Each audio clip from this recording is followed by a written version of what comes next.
Well, the terrorist group Hamas led the evil assault against Israel in the early hours of Saturday morning. The attack started with a barrage of 3,000 missiles sent into Israel. Hamas then broke through the Gaza-Israel barrier, making their way into nearby Israeli communities. The Supernova Festival was one of the first places hit by this surprise attack.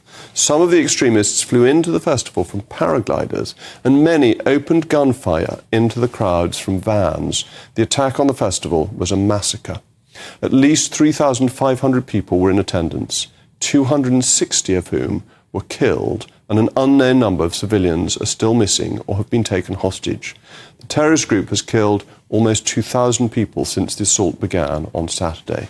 Joining me now is Gal Bukshpan, one of the survivors of the festival massacre. Gal, can you just tell me what happened? You were just at a festival, you were having an enjoyable time, it was all very peaceful, and then suddenly this attack was launched. What began? How did you realize something serious was taking place? Okay, so first of all, you talked to just 30 seconds before about the protests in London. We were watching it in London, in Paris, in Sydney. Pro-Palestinians happy. The kids are beheaded and burned. The women are raped and kidnapped. This is the people we are handling with. So people in the world should understand this is the people we are. This is our neighbors. This is the people you are asking us to be with peace. That is how crazy this is. Now, regarding the festival, we arrived around 4 a.m. This is the time you arrive to the festivals, this kind of festivals. Until 6:30, we were drinking, having fun. This was an amazing festival. It was a peace and love, Everybody was happy. Around 6:30, we see a barrage of 250 missiles coming from Gaza.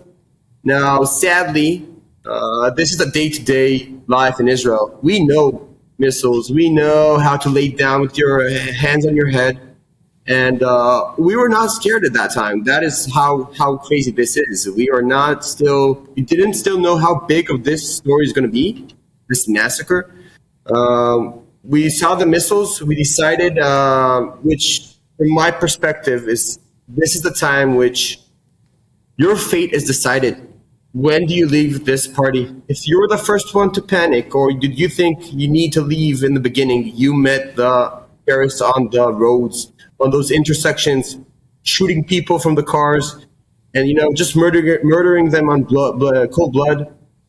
If you would have stayed last, you would have been kidnapped, murdered, raped, all the horrific things we just see from the end of that party.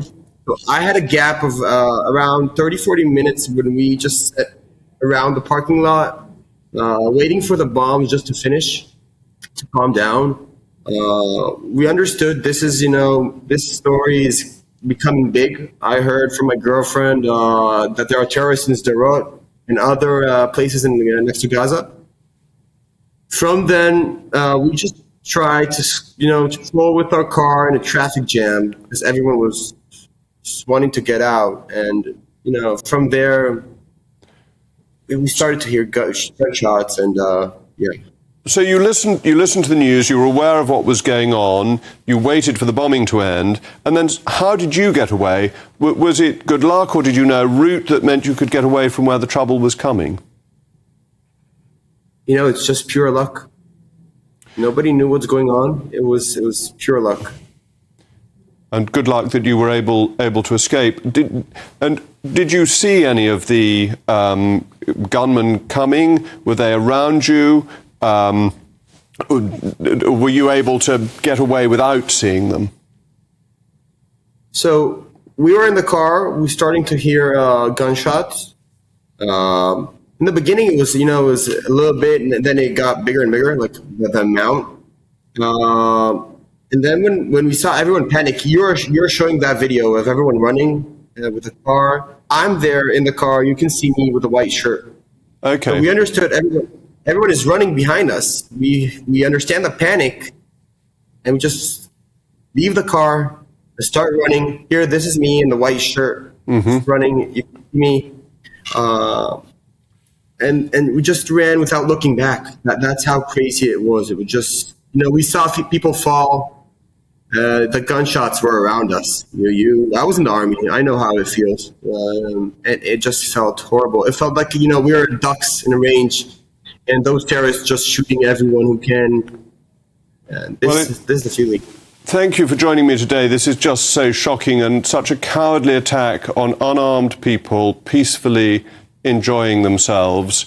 I admire your courage in surviving it and be willing to talk about it, to explain to the world what a terrible thing has happened from your first-hand witness. So thank you for joining me this evening, Gal. I'm very grateful. Thank you. Peace for everyone, and I hope the kidnapped people will come back safe. This is crazy. It's kids and women.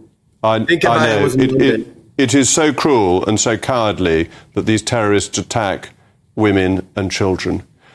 Thank you very much, Gal, for joining me.